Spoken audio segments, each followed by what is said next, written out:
أعوذ بالله من الشيطان الرجيم.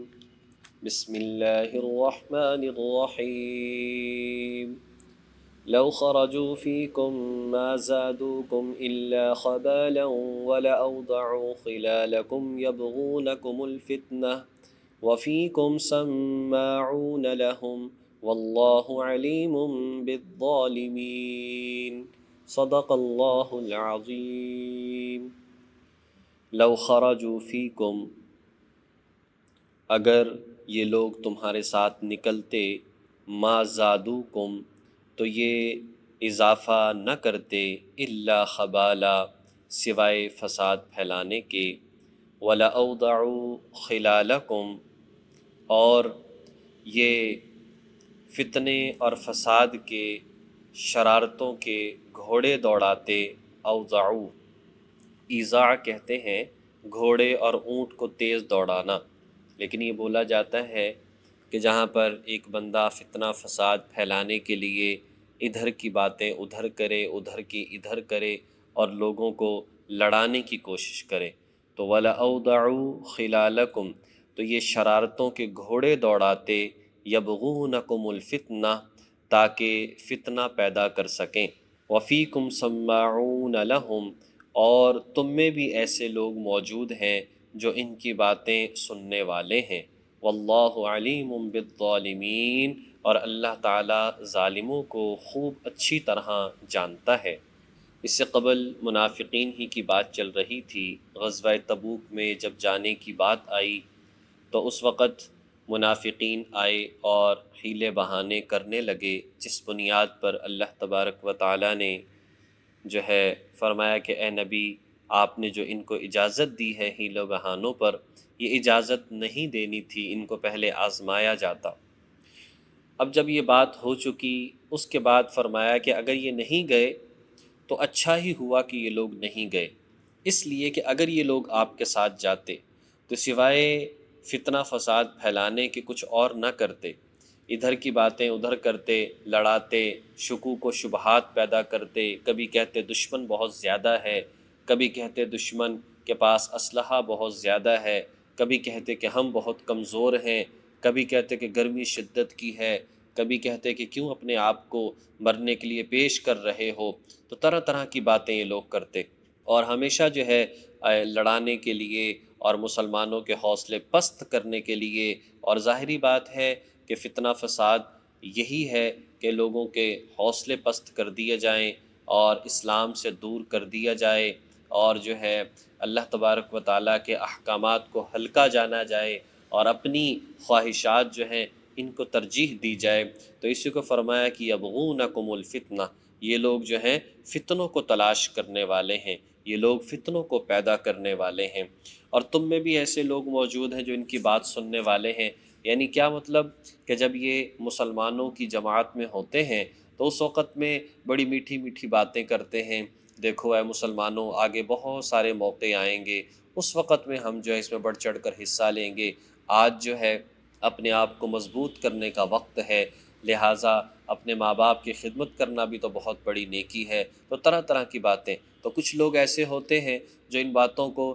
بڑے سچے دل کے ساتھ سنتے ہیں، اور اس کی وجہ یہ ہے کہ جو سچا انسان ہوتا ہے وہ دوسروں کو بھی سچا ہی سمجھتا ہے. تو اس لیے فرمایا کہ ان کے اندر ایسے لوگ موجود ہیں جو کہ ان منافقوں کی باتوں سے متاثر ہو جاتے ہیں اور بڑی توجہ سے بات کو سنتے ہیں اور سوچتے بھی ہیں کہ شاید یہ ٹھیک تو نہیں کہہ رہے، چلیں ایسا کر لیا جائے. تو فرمایا کہ اللہ خوب جانتا ہے ان ظالموں کو کون کس نیت سے بات کو سنتا ہے اور کس قدر اس پر عمل کرتا ہے.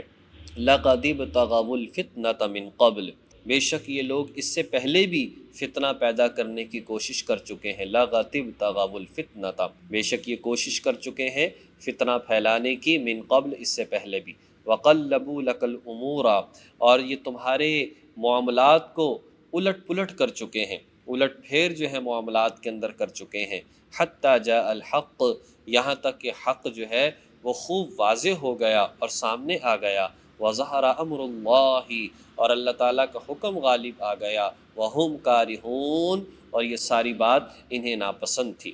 یہ پریشان ہی ہوتے رہے، یہ کڑتے ہی رہے کہ ایسا کیوں ہو رہا ہے. اشارہ کیا غزوہ احد کی طرف۔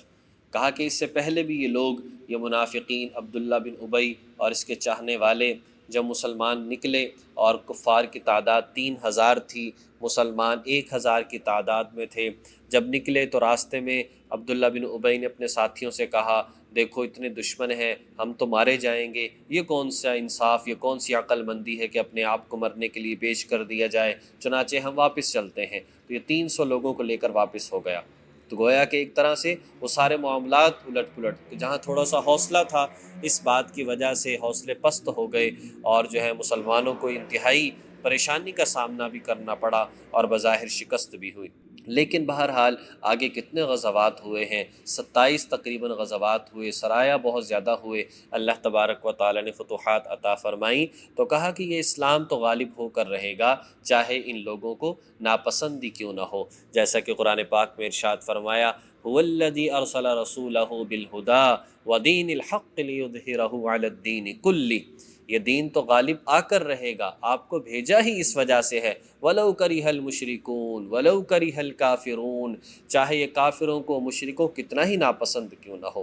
وَمِنْهُمْ مَن يَقُولُ ائْذَن لِّي، اور ان میں سے وہ شخص جو کہ کہتا ہے ائذن لی، مجھے اجازت دے دیجیے، وَلَا تَفْتِنِّي، اور مجھے فتنے میں نہ ڈالیے، أَلَا فِي الْفِتْنَةِ سَقَطُوا، ارے یہ لوگ تو پہلے ہی فتنے میں پڑے ہوئے ہیں، وَإِنَّ جَهَنَّمَ، اور بے شک دوزخ لَمُحِيطَةٌ بِالْكَافِرِينَ، ان کافروں کو گھیرے ہوئے ہے۔ حضرت عبداللہ بن عباس رضی اللہ تعالی عنہ سے روایت ہے، وہ فرماتے ہیں کہ منافقین میں ایک شخص تھا جس کا نام جد ابن قیس تھا، انتہائی بے شرم اور انتہائی جو ہے منافقت سے بھرا ہوا، حضور علیہ والسلام کے پاس آیا اور آ کر کہنے لگا اے حضور مجھے تو اجازت دے دیں کہ میں تبوک میں جو ہے نہ جاؤں، اس لیے کہ روم کی جو خواتین ہیں وہ بہت خوبصورت ہیں، اور میں تو بس زن پرست سا انسان ہوں، کہیں ایسا نہ ہو میں فتنے کے اندر پڑ جاؤں اور وہاں پر عورتوں کے فتنے کے اندر پڑ جاؤں، لہٰذا مجھے اجازت دے دیجیے۔ اس کو شرم نہ آئی حضور علیہ والسلام سے ایسی بات کر رہا ہے، تو اس کی طرف اشارہ کیا کہ وہ شخص بھی ہے جو کہتا ہے کہ مجھے فتنے میں ڈلنے سے بچا لیجئے، اور اللہ فرماتے ہیں یہ تو پہلے ہی فتنے اور فساد کے اندر، کیا منافقت جو ہے وہ تھوڑا فتنہ ہے، وہ تو انتہائی بدترین کفر کی قسم ہے، اس لیے سزا بھی اس کے لیے بہت بدترین ہے، اور دوزخ ان تمام کے تمام کافروں کو، چاہے عام کافر ہوں، مشرک ہوں یا منافق ہوں، سبھی کو گھیرے ہوئے ہے۔ تو ساری بات کا خلاصہ ہی نکلتا ہے اللہ تبارک و تعالیٰ کے جو احکامات ہیں ان کو سمجھنا چاہیے، اور پھر جہاں عمل کرنے کا موقع ہو، جب شرع صدر ہو جائے اور پتہ ہے کہ یہ کام کرنا ضروری ہے، یہ فرض ہے، لازم ہے، تو پھر انسان کو وہ کام کرنا چاہیے، اپنی خواہشات، اپنی ضروریات اس کو پس پش ڈال دینا چاہیے، اسی لیے کہ اسی پر انسان کی کامیابی ہے۔ اللہ جل شانہ ہمیں ان باتوں کو سمجھ کر عمل کرنے کی توفیق نصیب فرمائے۔ وآخر دعوانا ان الحمد للہ رب العالمین۔